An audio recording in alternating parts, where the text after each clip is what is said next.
dude. We're live, man. Happy Friday, everyone. I'm Sean. This is Russell Packer. Welcome back.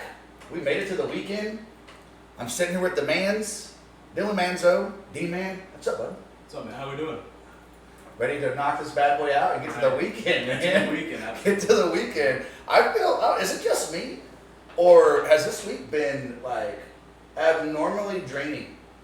It's been maybe abnormally draining, but also it's gone by super fast. I feel like all these weeks, have, 2024, we're almost halfway. We're halfway through the year, man. That's crazy.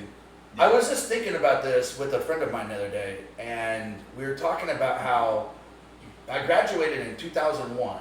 Yeah. And then I went to the Air Force right after that. I went to Mizzou for a couple of years and went into the Air Force and got married, traveled the world. And I feel like that was just like yesterday. And it's kind of crazy. We're in 2024.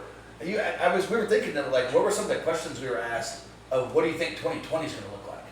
Yeah. You know, like, we were joking about how a lot of people said floating cars, which, I mean, they technically exist, but they just don't, they're not mass produced.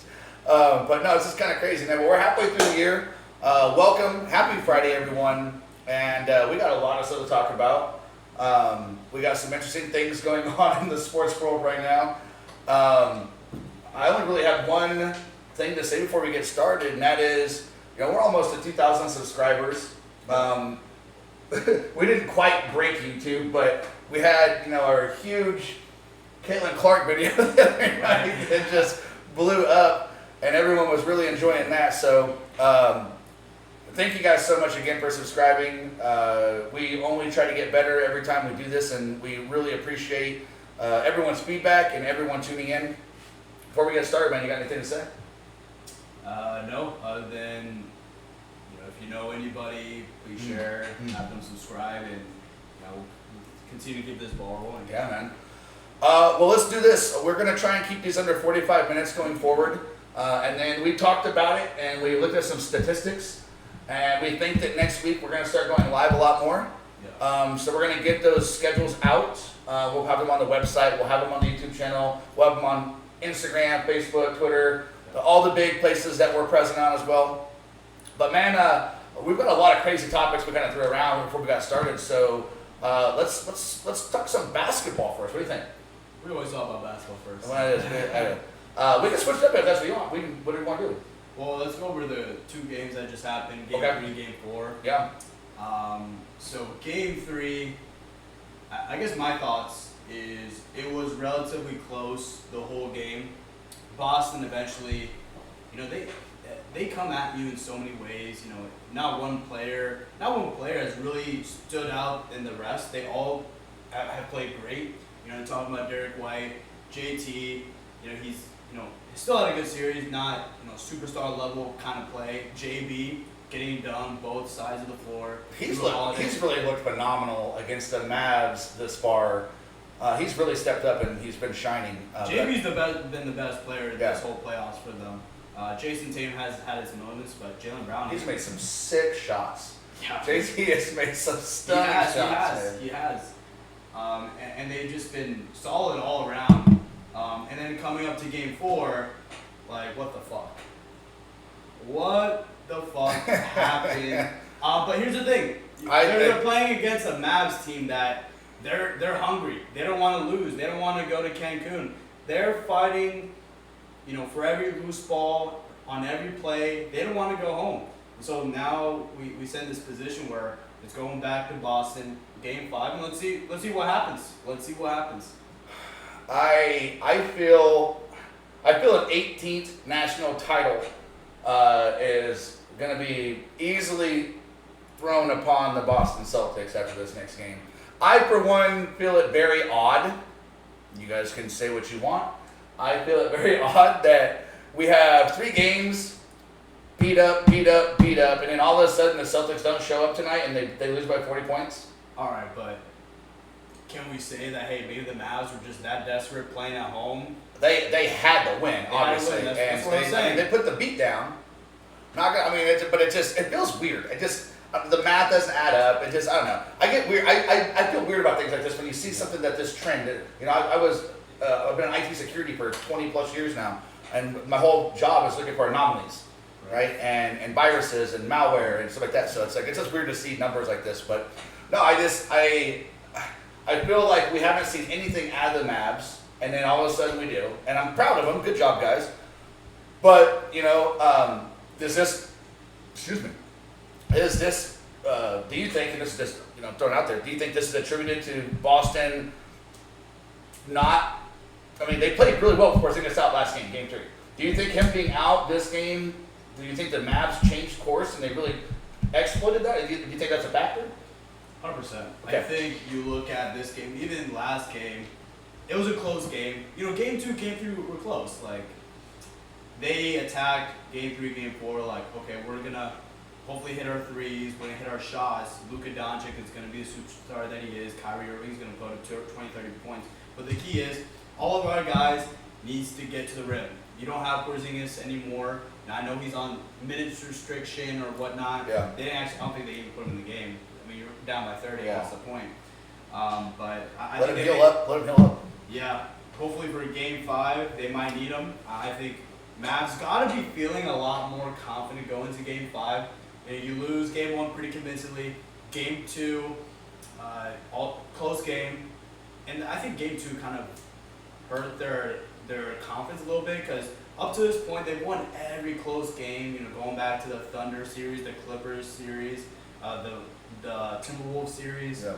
and they, Game 2, Game 3 is like, man, what? How are we losing these close games? We've won these kind of games up to this point, and then to blow out Boston gives them a little bit of confidence going to Game 5 in Boston, which they approved. They can keep it close, and we'll see. We'll see. I believe the game is on, if I'm not mistaken, Monday. Yeah, it is on Monday. I know. I see where you're coming from, and I agree with you. But I would be terrified if I was a Mavs team right now. Obviously, we just had a big ass win. Great job. But you're going into Boston. Yeah. And Boston doesn't lose to Boston. That is they're supporters, those fans. They pump you up. That energy in those stadiums, whether it's the Bruins, the Celtics, doesn't matter. That city just brings the momentum for whatever team they're supporting. It's hard. I would be scared if I was Madison, but capitalize on the momentum. Obviously that's huge tonight, and hopefully keep it moving forward. And hopefully we go Game 7 so we don't end this thing early. Right. Yeah. I really did not want to see a swept NBA Finals. I was wanting more. Heck, I'm not even okay with 5 games. I want it to go to 6. I'd be cool with 6. I'll be good with 6. Awesome. I'll be good with 6. Sometimes you can't get 7 games all the time. Yeah. Game 6, all right, that's a fun series. Everyone always says, "Oh, all of them go to Game 7, whether it's the hockey or no, because they want all the money." And there is some facts to that, but I wonder how much secret room talk we don't know about goes on around that stuff. So. No, let's kick it forward, man. So, do you have anything else to say about the Mavs and the Celtics? No. You asked me earlier with Luka's performance over the last couple of weeks during this NBA Finals against the Celtics. Obviously, he's taking a lot of heat. He's taking fire right now, like fucking cannon fire. And do you think that this outlash against him is justified? It absolutely is. And I think he realized that. You can tell a little bit from Game 4 that he's playing with a different kind of fire than he was before. He's always had it offensively, but he must have had a talk with Jason Kidd, basically saying, hey, you need to be smarter. Defensively specifically, you can't be getting fouled down in the NBA Finals. That's just not acceptable. Whether that's his defensive effort, just bringing him more on that end, or he just gotta not always chirp to the reps every single time he thinks he can get it. He does. He literally every time he goes on the ground, every time the ball's driven, every time he steps out of bounds, he puts his hands up like he does it all the time. Like he is consistently fading out. So that and to be fair, most superstar players, star players, they do it as well. But Luka Doncic takes it to a completely different level. He really does. It's almost a big crybaby. It's a big crybaby, and if the refs are thinking, man, I'm tired of this dude. Maybe I won't give you calls that you probably deserve next time you come up the floor. So I think it's deserved, but I think it's something that Doncic needed to take that next step. Maybe it's not this series of these finals, but it will definitely be for years forward. It's a good learning experience for him. Yeah. To be able to be humbled from this, not only this team, but this circumstance, and the media as well. I think the media also helped him realize that, hey, I can't keep on doing this. If I want to be a champion, sometimes you just have to let the series play out. Yeah. Can't always cry and whine. I mean, what else do you think? I was thinking about this because you asked me that question earlier, and I was thinking, obviously I'm one of those guys. Anybody that knows me knows I hate the internet trolls that go out and they're constantly bad mouthing someone. It's like get your ass back behind your computer, go do something with your life, and stop judging everyone else. I can't stand those people. Yeah. But I'm also a realist, right? And so I think with I'm gonna call it negative attention, right? that he's been getting. I don't know if it's all justified. I think regardless is the message I think was received, and that should have been the point. So hopefully all the haters out there that are talking trash on him. Now, granted, the season that the Mavs have had, watching them play the way they have, to see it kind of crumble the last 3 games was almost disheartening. And so that being said, it's like you have all these supporters, you got all this momentum, and it's like it just starts to fall apart. And so I think the hatred, the negative attention, I think those things could be better said, but I think they needed to be said because it's obvious got his ass in gear and there's a fire lit underneath him right now. So keep that momentum up, Luka. Anything else you want to talk about now? Excuse me. One quick point, I just found it to be kind of interesting. Isn't it kind of ironic that the Timberwolves, right? And I know I'm kind of going in different gear, but this is relevant. Sure. Trust me on this one. Yeah. So it's funny how the Timberwolves, and they had all the confidence in the world, beating the Suns in 4 and beating the Nuggets in 7. They go into the Mavs series super confident, get smacked 3 straight games. Same thing happens with the Mavericks. They think they got it all. They think they're going into the finals. They're just going to whip the Celtics, lose 3 straight games. I just found it kind of ironic. Like it just goes to show the progression of these star players. There's a progression. You're not going to just win the championship when you first break out, or there's a learning curve. And hopefully guys like Anthony Edwards and Luka Doncic, they learn from these experiences, and you can't go into any series too confident, because that can happen. You lose 3 straight games, and all of a sudden the series is over. You bring up a good point though. You got a veteran, Kyrie Irving, that's been there, done this. He's been on this. He's got the T-shirt. He's got the bumper sticker. He's got all that stuff, and it's like, I think he's helped bring confidence, probably in the locker room, on the floor and everything. So I like to see that too. But yeah, that's a great point. Anything else? No. Well, since we're talking about star players and we're talking about key people here, let's just throw this out there, just spin it for a minute. Does Jason Tatum winning a championship, 18th for the Celtics, does that change the way like you, me, the world feels about him? No. You don't think so? I see him more as a player on a championship team. Don't get me wrong, a critical piece on a championship team, not the superstar player carrying his team to a championship. And there's a huge difference. There is. I like how you brought that down. LeBron James is one player.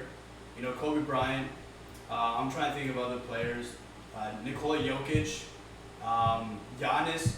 Those are guys that led superstar players that carried their team to the championship. Don't get me wrong, they have had other players that help them. You can't do everything by yourself. Yeah, but I think Jason Tatum, to me, isn't a superstar player that carried your team to a championship.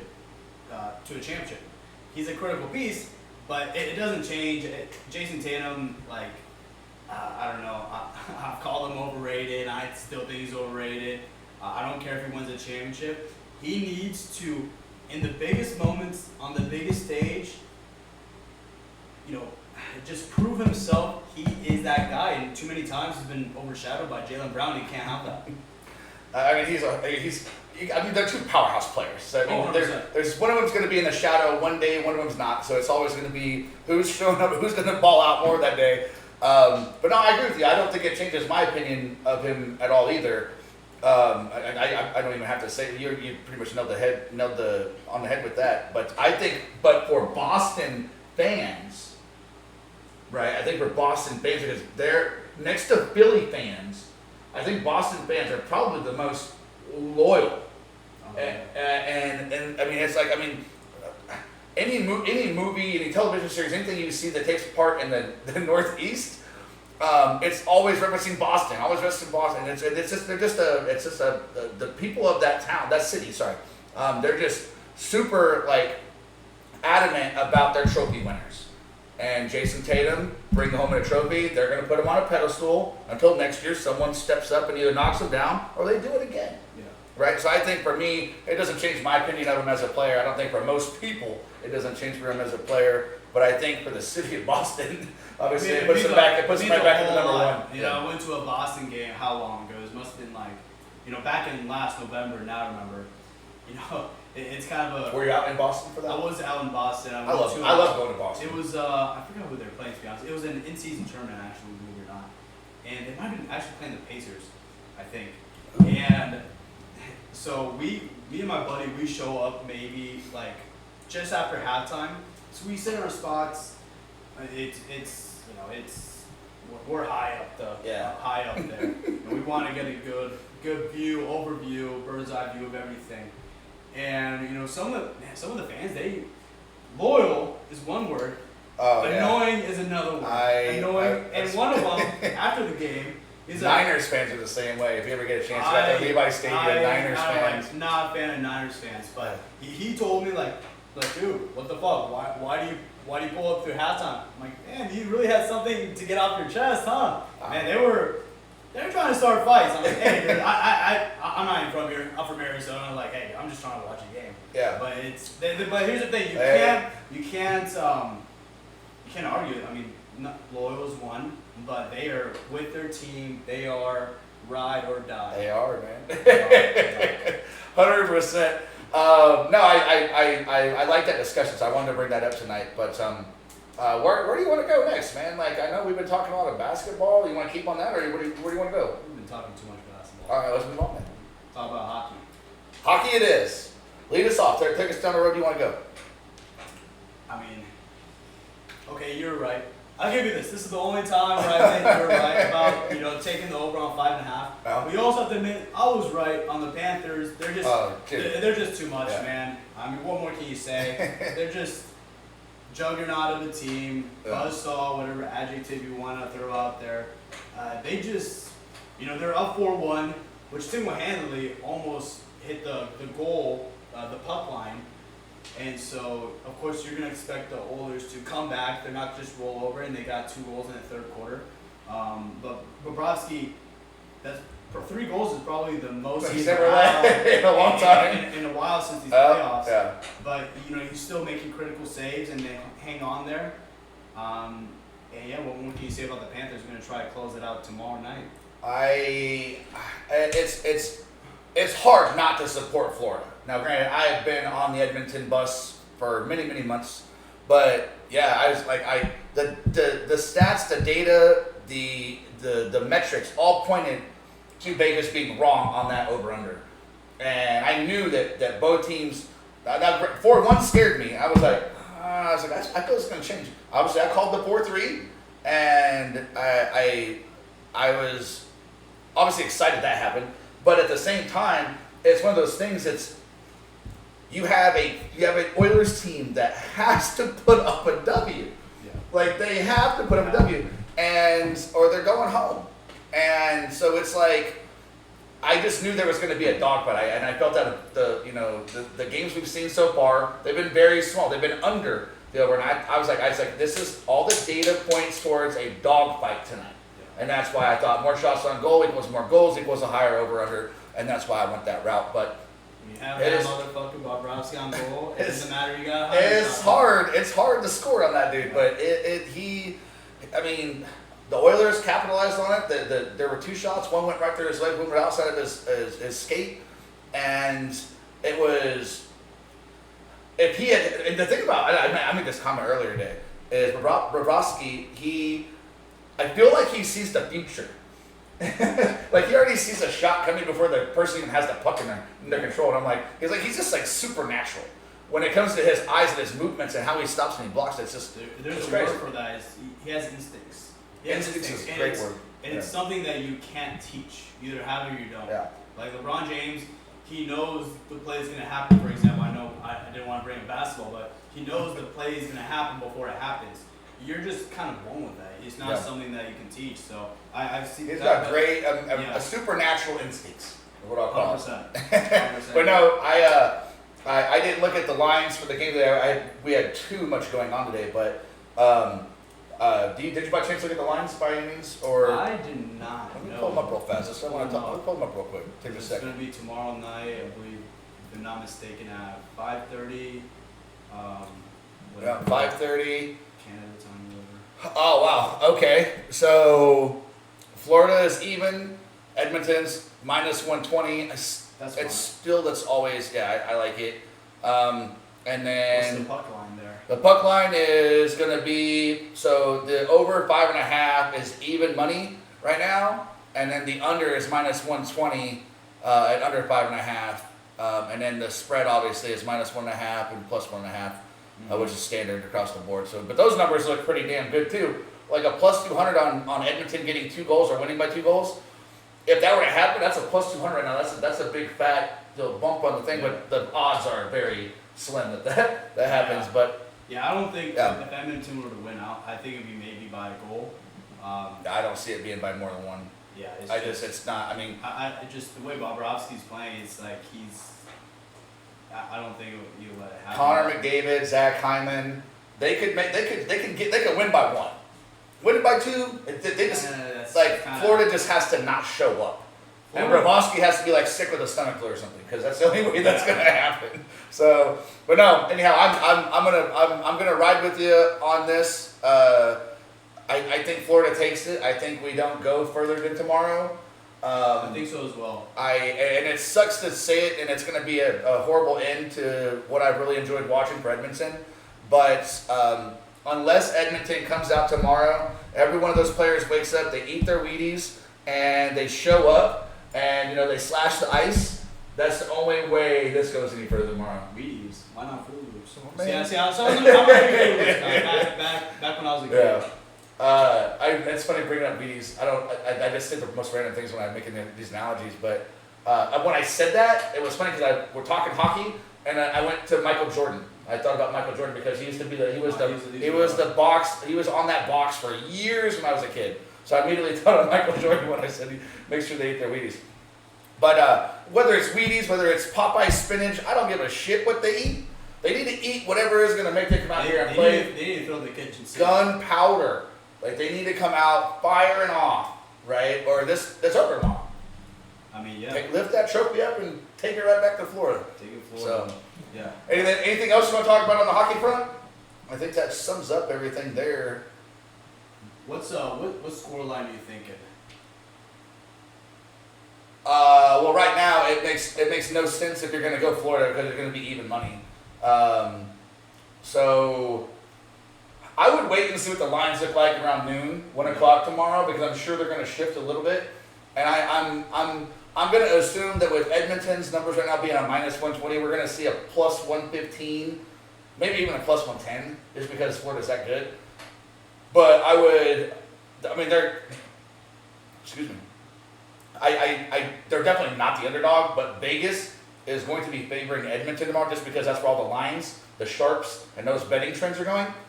So I'm going to jump all over a plus anything for Florida tomorrow. Yeah, I think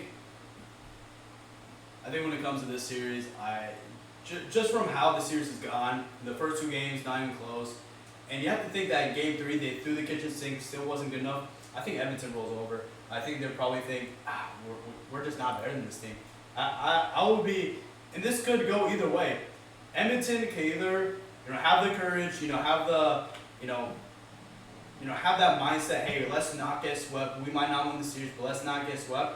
Or they say to themselves, we're not better than this team. Let's book our trip to Turks and Caicos. Let's go on home and just go back with our families. So it depends on their mindset. When it comes to Game 4 down 3-0, truly about, same thing today with the Mavs and Celtics. The big difference is the Mavs, they felt like they're in it for 2 games, so they thought we could come back from 3-0. This series has gone completely, sideways, and so I think they roll over the, okay, let's end our season right now. Yeah, no, I agree. That's my final statement on that. Yeah. Where do you want to go to next, man? I know we're sitting at, we're good on time. We're just under 30 minutes. We're good. Yeah, we're good on time. We'll do our little game here in a little bit. Okay. Yeah, we'll do that. So basketball, hockey. Let's talk a little football. Oh man, let's talk football. We're in off season still. See, even in the off season, let's keep it rolling with football. I love football. Me too. I can't wait. My favorite season's football. So from September, I think, right, till February. Mid-August, depending on what you're doing, but mid-August, if you care about preseason at all. Really care about Yeah. preseason. But yeah, it goes all up until February with Super Bowl time. So they only really let practice squad players play those games. yeah, the first two, 3 games, they're building things out, it's just maybe for a half or maybe a drive. I'm like, I don't want to see all these kids that aren't ever going to touch the field. Well, what do you want to talk about? I mean, there was some interesting news out there. A lot of things going on. That just circulated here in the last 24 to 36 hours. Yeah. The Falcons. Oh yeah. Of their 5th round draft pick, which you freaking do. I saw that going in. I was driving. Yeah. For tampering during the off season before the free agency period. They had ongoing conversations, and essentially it seemed like they had a deal in place with Kirk Cousins before everything unfolded when the deal was struck in free agency. And so they faced the consequence of their 5th round pick. They lose it for 2025. I just want to kind of get your thoughts on all that. Okay, so I'm kind of up in the air on this. I saw the notification come through my phone. It was early morning, yesterday morning, or was it this morning? Gosh, I can't remember. I think it was yesterday. Was it yesterday morning? Yeah, I think it was yesterday morning. Yeah, yesterday. Yeah. And I think it's wrong, obviously, for any team or person to circumvent these policies and these laws and bylaws that we have in place, especially around something so volatile as free agency and trading, because that is already a can of worms for every team every year, trying to make decisions on who can we trade this year that's going to set us up for 2 to 3 more years out, and there's all these variables all the time. And we talked about this a couple weeks ago when we said money makes people do crazy things, and people like star power makes GMs and OCs and head coaches do stupid things too. And when you go outside the lines here, whether it's a slap on the wrist or if it's a full-on, you're just violating whatever it is, I think that's crappy to do. I don't like seeing it. But on the flip side, I'm also proud of the NFL for being like, yo, you messed up, and now we're going to take this away. Now, that being said, it's 5th round draft, 25th pick, right? If I remember reading it correctly. And by that point, who cares? They've already done the damage they need to do for the first 4 rounds of what they really needed. Oh, it's like taking away a candle on someone's birthday cake. Guess what? They still get the cake. Yeah. Right? So it's like it's a slap on the wrist. It's like, isn't it similar to like when the Astros cheated? Like, let's take away a draft and some money. Like, that's wow. It's the organization's way of saying, oh look, we're not letting you get away with it, but it's also their way of being like, but we're not gonna like pin you to the wall or ban you for life from pitching or whatever it is you want to do. So it's like, it is what it is. But let me throw this your way. Considering the fact that all it took was a 5th round pick, do you see some teams and front offices thinking, okay, let's do this. What's a 5th round pick if we're gonna secure this quarterback or this big time wide receiver services in the offseason? And that's why I said that, because it's like this is one of those signs that they're sending to everyone, like, don't do this, but if you do, well, this is the punishment. So it's like, well, hell, like you said, do we go out and do it anyways? Hell yeah. If you're not cheating, you're not trying. I guess, man. But that's my 2 cents. What do you think? Yeah, I think the NFL is really screwing this up right now. in terms of the punishments, of course you're gonna have to punish the Falcons for doing this. But where they're really messing up is they need to make this a big deal, or else other teams are thinking what I'm thinking. Shit, I'll do this all day. You know, if I'm able to sign, you know, a big time free agent, if all it takes is a 5th round, 6th round pick, whatever the case may be, I'm gonna do it every single time. The NFL needs to, you know, harshen the consequence. They need to do. I don't know if that's a word. I don't know. They need to Worsen. They need to elevate the kind of consequences to this kind of stuff. I agree. Make it a 1st round pick. No teams, like, 1st round picks are very, very valuable in this league. You only get a 1st round pick if you give up a marquee player. And so you got to say, okay, if you do this, your 1st round pick of next year will be stripped. And even then, I think maybe some teams might do it. You might even have to do the next 2 years your 1st round picks just to make sure that nobody, you know, will do this ever again, because it's kind of going against the integrity of the league there. But yeah, that's my 2 cents on that. I like it. Great. I think that's a great question. I want to, since we're talking football, and obviously I'm a diehard Chiefs fan. They just, I don't know if you knew this or if you read any of this at all. They just unveiled the Super Bowl rings at a party last night. Oh, okay. And I know you want to talk 59. Well, there's 2 things I want to talk about. First off, those rings are absolutely freaking amazing. Like the amount of they did not skip on these rings. There have been some Super Bowl rings I've seen in the past where it's like, all right, they're cute. You know, I mean, they balled out. They balled out. Oh, dude, 529 diamonds and like 39 rubies to make these rings. Yeah, it's and oh my God, they look amazing. However, that being said, I got a question for our viewers. I got a question for you.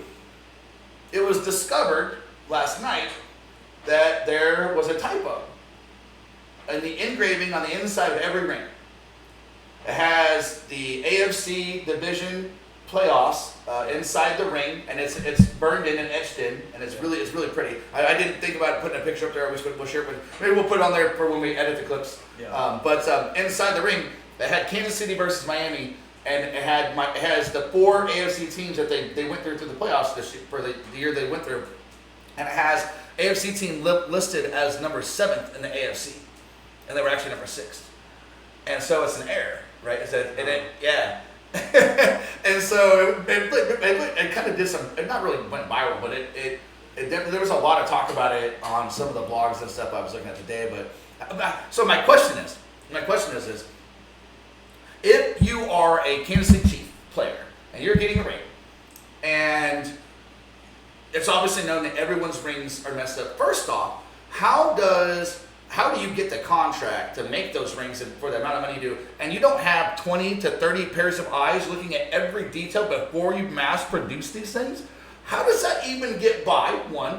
And 2, does it really bother you if you're a Chiefs fan and you're like, well, I've got this engraving inside of my ring. Nobody's even gonna see it. When I take it off, I can see it, and it's just gonna kind of crack me up because they got it wrong, right? But it's like, does it bother you? Or do you keep the ring?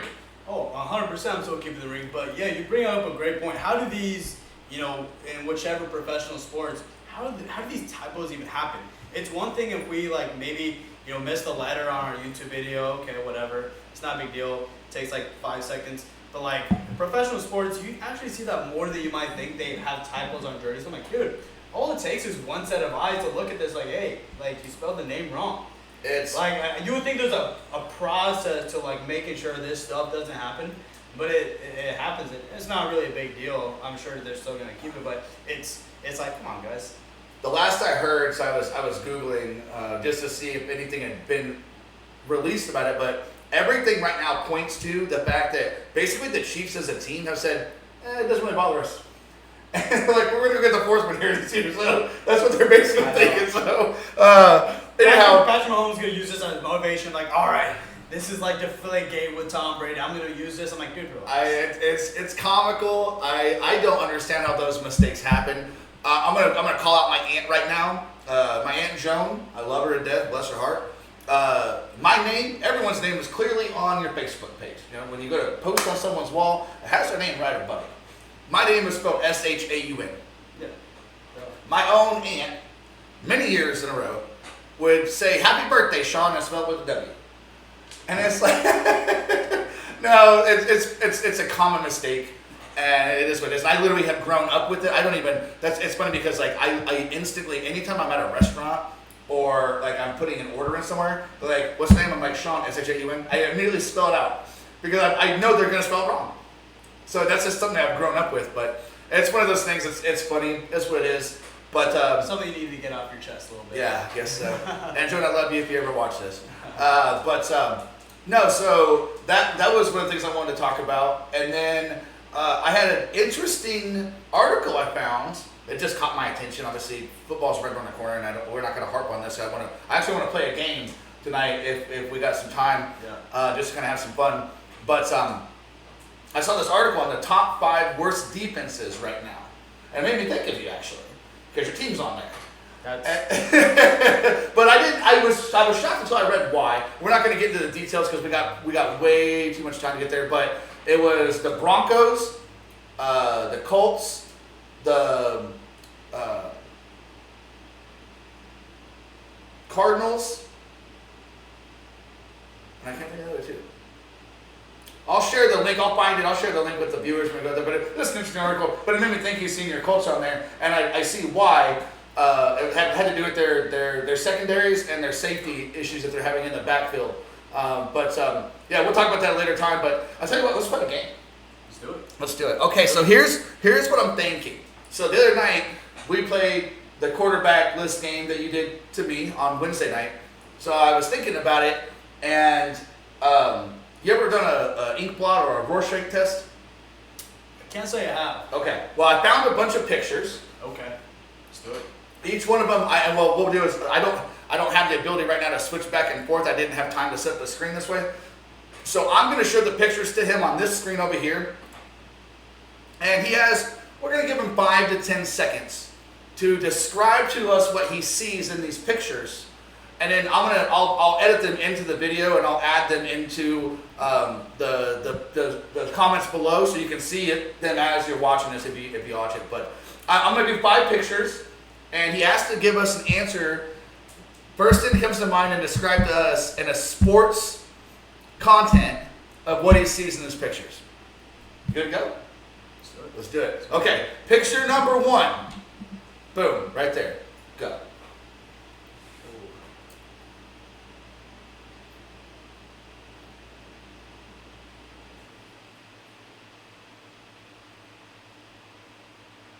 I'm seeing Luka.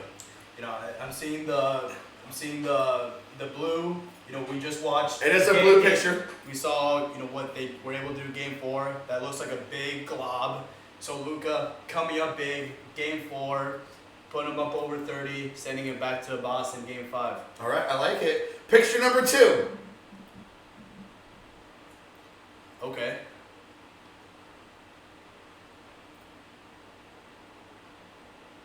This is actually kind of fun. Because I'm looking at you thinking, what am I thinking? What am I saying? I'm thinking Cowboys. You know, when it's one of those poofs where like you disappear afterwards, and the Cowboys consistently disappear in the playoffs. Oh wow, I like that. I like that. It's great every time, and it always has me feeling some kind of way. I did not expect you to go there, but that's a great damn response. All right, picture number 3.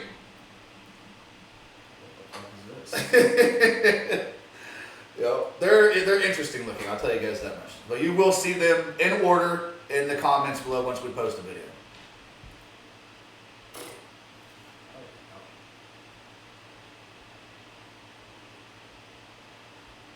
I couldn't even tell you what. I mean, it looks like those. It looks like those masks. I guess I can say Kyrie sometimes has those face masks. Or Rip Hamilton maybe. Yeah. Rip Hamilton, he has those. Like the goggles and like the clear face mask. The whole mask. But Kyrie has that black face mask. Yeah, that's always it's kind of eerie looking. Dude, whenever he has that on, you can guarantee you put your money on him scoring 40 points or over. That's fun. But yeah, that's what I'm thinking of. All right, picture number 4. It kind of looks like a body, but the body's not there. Yeah. Kind of looks like an angel. I'm trying to think what's like sports related about this. I thought I found some pretty good The ones. Eagles, it looks like kind of like something is, spreading its wings maybe. Maybe they're swarming on defense on a 3rd down. The Eagles, I don't know. It honestly looks like kind of like a Tooth Fairy or something. But we're going to try to keep it sports related. I'm thinking Eagles. Okay, fair enough. And we're going to go completely different with picture number 5.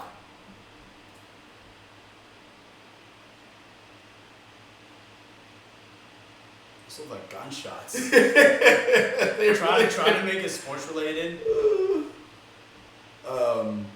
Yeah. I was interested to hear what you said about this one.